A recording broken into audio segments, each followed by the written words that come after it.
Jesu, Jesu, show us how to love, show us how to live with the neighbors we share with you.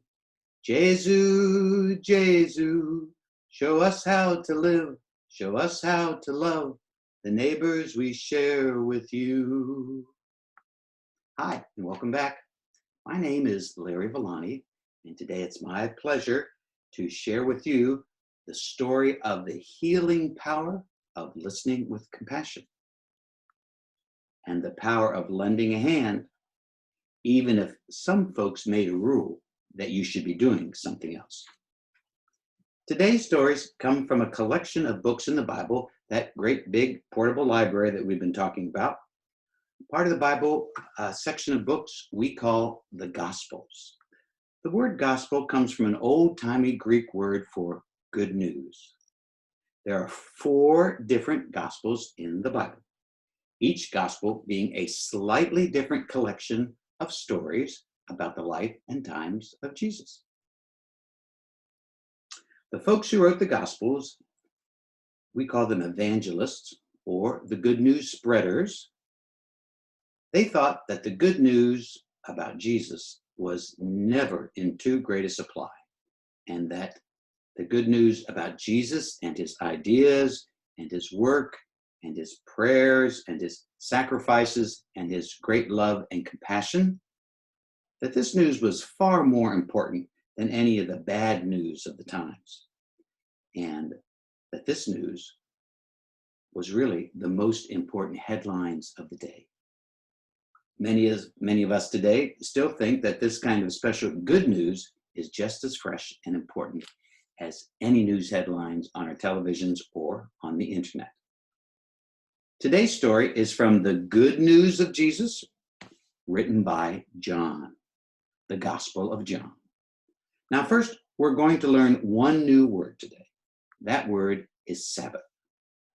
The word Sabbath appears in several languages from before the time of Jesus and is the word for rest, like take a rest, like relax, like refresh yourself after hard work. Some folks think it also comes from an old word for 7, as in the 7th or the last day of the week. And after a hard week of work, maybe enjoying a little rest on at least one of the days of the week may not be such a bad idea, particularly for adults.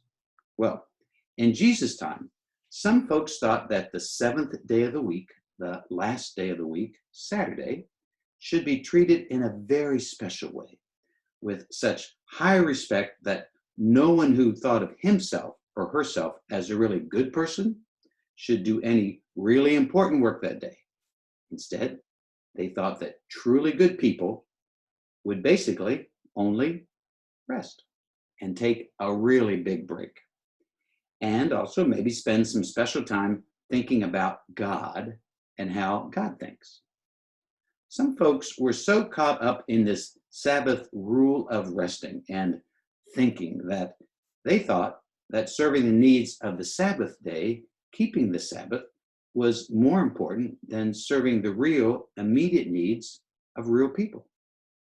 And if you think about it, really, problems can happen on any day of the week, whether it's the first or the last day. And the need to help someone sometimes can occur at any time of day or night, as well as any day of the week. And someone else's problems or needs don't really care what you might prefer to be doing, even if you're resting. Well, as so often was the case with him, Jesus had a fresh way of looking at things and even changing things. And those things could even be rules. And that's where our story begins today. It was Saturday, the Sabbath, the last day of the week, and there was an important religious festival taking place in the great city of Jerusalem. Jesus and his friends came to town to take part in the special activities and prayers. But everyone wasn't well enough to take part in the events. And remember, in those days, there were no wheelchairs to help people get around who needed them. And also, remember, this is all happening on the Sabbath day, the day of special resting. So, In the Gospel book of John, we read, another religious festival came around, and Jesus was back in Jerusalem. Near one of the city gates of the town, the one called the Sheep Gate, there was a special healing pool. In Hebrew, the pool was called Bethesda. Bethesda had 5 alcoves or special porches around it. Hundreds of sick people, blind, limping, paralyzed, really hurting, hundreds were on those porches.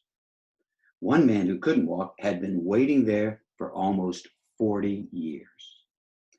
When Jesus saw him stretched out by the healing pool and learned how long he'd been there, he said, "Do you want to get well?" The sick man said, "Oh, yes, but sir, when the healing water is stirred by the healing angel, I don't have anybody to put me in the pool to be healed. By the time I get in, somebody else is already in." Jesus said, "Get up, take your bedroll, and start walking." The man was healed on the spot. He picked up his bedroll and he walked off. Now, that day happened to be the Sabbath, the day of the big resting. The people stopped the healed man and said, "It's the Sabbath. You can't carry your bedroll around. It's against the rules." But he told them, "The man who made me well, he told me to. He said, 'Take your bedroll and start walking.'" They asked, "Who broke the rules? Who healed you and then gave you the order to pick up your things and start walking? This is the Sabbath." But the healed man didn't know, for Jesus had slipped away into the crowd. The end, for now. Let's take a moment to think about our story. Maybe to ask ourselves some questions about the people in our story. If you're listening with your parents or an older brother or sister, maybe you might stop the video after each of our wonderings so that you can talk out loud with each other before going on to the next question. If you'd like, you can stop the video after I say, "I wonder," and touch my cheek like that. Whatever. You can do whatever works for you. Enjoy. So, imagine Jesus hanging out with many people who didn't feel well. I wonder what they look like. I wonder what the healing pool looked like. I wonder how the healing pool worked. I wonder what the people who met the healed man looked like. I wonder. Jesus was in Jerusalem for a special religious holiday. But instead of focusing on the festival, he was interested in being with people who needed healing.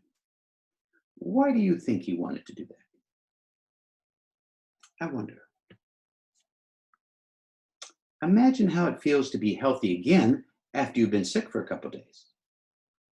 I wonder how amazing it felt for the man whom Jesus healed and who had been sick for almost 40 years. How would you have felt? What would you have thought if you became healed all at once? I wonder. Jesus' decision to heal this man was against an important religious rule at that time. How do you imagine Jesus felt when he was torn between following the rule and yet wanting to help this man in need? What do you think helped Jesus find the courage and wisdom to do as he did? I wonder. Rules can be more than official policies at school or church. Sometimes rules come in the form of what others think, in the form of peer pressure or expectations our friends may have about us. Are there some social or neighborhood rules you sometimes question or think don't make any sense or aren't really fair? What are they? How do they make you feel? I wonder. Can you remember a time when you had to break a rule in order to do the right thing? The kind and loving thing, the compassionate thing. What happened? How did you feel? Was it worth it? I wonder. Remember just a bit ago, we wondered what the people in the story looked like. Maybe you'd like to draw or color a picture of them. My friend Susan Curran colored a couple of pictures for me to share with you. Maybe you and your family can try your hand at putting your ideas about what these people look like into pictures and color them or use them to tell stories or use other things around your house to tell the story. Now, my friend and teacher, Jody Belcher, she can send you some pictures to color if you'd like. She can email them to you. Oops, there we go. If you just, we'll get this upside down right. There we go. There we go. If you send your request to J Belcher at, I'm hiding the at sign, I think, right there, at, get my finger right, at hc-b.org. That's J Belcher, Jody Belcher at HC for Holy Comforter -B Burlington.org. And she'd be happy to send you the pictures. Now here's some of what Susan did. Here's the first picture I got from Susan. Jesus sees a sick man. Do we see the sick man there? I bet that's the sick guy. Can't find my finger today. There, that's the sick guy, and there's Jesus, and he's looking at him, and he's not feeling very good, and he's wishing he could feel better. How could he get healed? He told Jesus about the special healing pool. There's the man talking about it, and he's thinking about it. There's the water. Something is stirring the water right there, and Susan has colored these things for us. Well, what does Jesus do? Do you remember? He simply tells the man, get up, pick up your bedroll and start walking. So there's the man's taller. He's almost as tall as Jesus. And he's feeling good, and he's giving Jesus a hug, and they're looking at each other. And that was a really good day for that guy. And here's the last one that Susan did. It's really big. Jesus invited him to get well, and all of a sudden, guess what? He was well. Look at that. Look at that outfit he has on. And he's happy. He's happy because he's been made well. Of course, that wasn't the end of the story, as we know. He had to explain to people what happened, and some people were a little upset. But on that day, this fella was definitely not upset. Here's another idea. Maybe you can write down some ideas that you have about the story or about rules or about how to decide to follow rules. If you can't write, maybe you can talk this over with some friends and maybe a brother or sister, one of your parents, write them down. Here's one of the ideas that I wrote down here on my piece of paper. If I find a rule that sometimes seems unhelpful, I ask myself, does it hurt anyone if I follow that rule? And why? And if I'm still worried about the rule, I might wonder who might feel better if I didn't follow the rule. Now, not following rules can be a tricky thing. And that's why if you have a friend or an older sibling to talk with or your parents, you can talk about rules with them too. But remember, rules are there to help people. And rules are good to follow when the rules work. But sometimes, like for our friend at the healing pool, the Sabbath rule wasn't working for him that day. And so Jesus tried to find a way to help it and fix it for him. All right, as many of you know, most good stories deserve a good song. And my friend and wife here, Peggy Boswell, she's going to help us with this one. Now, this is a different kind of song that we've been doing. This song is called, it's a kind of song called Call and Response. So I'll say a line, and then you folks at home repeat the line. And here in our house, you'll hear Peg repeat the line. Now, we'll be singing, but it would be like this. If I said there was a pool, Peggy would say, there was a pool. And if I said of special water, Peggy would say, of special water. And if I said there was a man, there was a man who thought it mattered. Who thought it mattered. There you go. It just goes back and forth like that. And make a little more room for my guitar here. You see, here we go. Hope you enjoy it. And try to sing along with Peggy at home. Now, when we get to the chorus, we'll sing all the words together. And you may not know the words, but you can think about them. Peggy will be playing her penny whistle. But in the regular part of the song, let's see if you can sing along with Peg. There was a pool of special water. Special water. There was a man who thought it mattered to wash himself and water splatter to find relief, if but a smatter. But the only rule is the golden rule. Sometimes it might be hard, you might feel like a fool. Just treat everyone like you treat yourself, and everything else will take care of itself. There was a man, a son of Joseph. When folks were hurt, he'd raise a ruckus. He might talk loudly, he might just focus. From September clear through to August. But the only rule is the golden rule. Sometimes it might be hard, you might feel like a fool. Just treat everyone like you treat yourself, and everything else will take care of itself.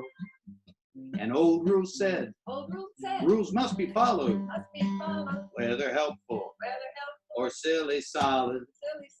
Joseph's son, he didn't buy it. Love must always be what guides us.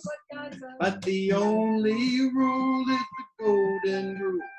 Sometimes it might be hard, and you might feel like a fool, but just treat everyone like you treat yourself, and everything else will take care of itself. The son of Joseph, his name was Jesus. He came to laugh and to help teach us. He liked good stories, was short on speeches, while moving mountains and walking beaches. But the only rule is the golden rule.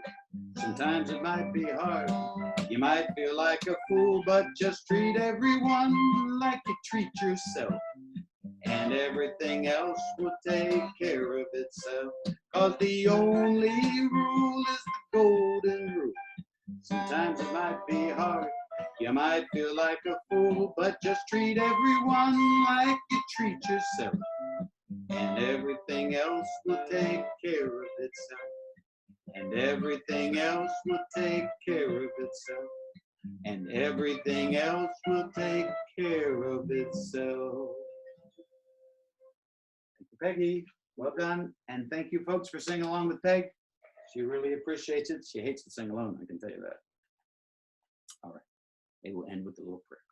Dear God, thank you for our story today and helping us to think about how rules work and what rules are really important. Help us always first to be compassionate and caring, even if we feel pressured by the rules or by those around us, not to be compassionate or fair. Teach us how to listen to your guidance in our lives above all other voices. Amen. So thanks again for joining us for Holy Comforter Corona Time story. Stay tuned for more stories that will be coming along at some point. There's other things that the grown-ups might want to watch on our YouTube channel, so feel free to tune in. Interesting things about music, interesting things about other things that are part of church life. And until we meet again, please remember Jesus and his friends and the healed man and the special ways that you can help your friends and neighbors, even if some of the official rules might seem to stand in your way. See you next time. Ciao. Jesu, Jesu, show us how to live, show us how to love the neighbors we share with you. Since I see the record button, there we go.